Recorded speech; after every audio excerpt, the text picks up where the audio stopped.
Bali, 2009 po, nagkaroon ako nakaramdam ako ng pain sa lower part ng rib ko. Pas binaliwala ako po. 2011 po, bali, grabe na. As in, doon na talagang kung saan na kami ng hospital na nagpunta kami ng Polymedic, nagpunta kami ng Cagayan de Oro Medical. Bali, isa ang findings na meron akong gallbladder stone, tapos meron din akong myoma at saka nagka-problema na yung liver ko. So yung husband ko at saka yung family talaga natakot na magpa-opera ako. So kung pwedeng daanin na lang sa gamot, kung ano-anong binigay sa akin na kahit nag-try ako ng ibang mga supplement na nakikita ko sa TV, talagang wala talaga rin nangyari. Nandoon pa rin yung pain. So, in-schedule ako ng operasyon na first week ng November 2012. Okay na, yung pera okay na. Pero yung husband ko naman ang nagka-problema. Siguro, trauma, anticipation, o anxiety yung nangyari sa husband ko. October po katapusan, umabot po ng 150/100 yung BP niya. So, natakot po ako, na-alarm ako. Inisip ko na baka yung mauna pa yung husband ko sa akin.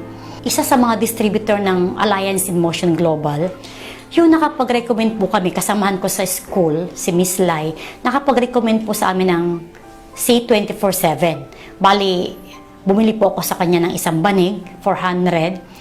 Pinainom ko po sa husband ko yon, and 3 days time, nawala po yung kanyang rheumatic fever, nasabi ng doktor. Tapos nawala po yung kanyang dugo po nag-normal, 120/80 sa original niya. So sabi ng husband ko, subukan namin. Kasi nag-okay sa kanya. Bago po naubos yung 3 box, talaga pong nawala yung pain. Parang nag-normal na yung kain ko. Sinusubukan ko kumain ng mga fatty foods, baka, tapos lechon, sinubukan ko po yun. Na hindi po dumating sa punto na after 15 minutes andyan na yung sakit. Wala po talagang nangyaring sakit. February 8 po, bumalik po ako hindi na sa sanitarium, sa Cagayan de Oro. Doon po ako sa medical, sa Malaya na po ako nagpa-ultrasound.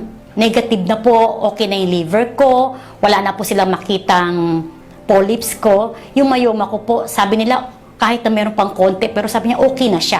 Ma'am, nagkaroon ba kayo ng stone dati? Sabi ko, opo. Kasi namamaga pa raw po yung pinagtanggalan ng stones. Sabi niya, pero wala raw po siyang nakitang stones. Actually po, ayaw namin siya sanang trabahuin. Kasi gusto namin maging user lang kami. Pero inisabi ng husband ko, kung makakatulong tayo, why not? Ang dami nating kamag-anak, ang dami mga kapitbahay na may mga problema. Baka makatulong tayo, i-share natin yung product. At after nung nangyari sa akin, ang dami-dami po talaga sa Cagayan de Oro, sa Valencia, sa amin, sa Bukidnon, natulungan ng product. Kaya I believe po na ang C24/7 is manna from heaven.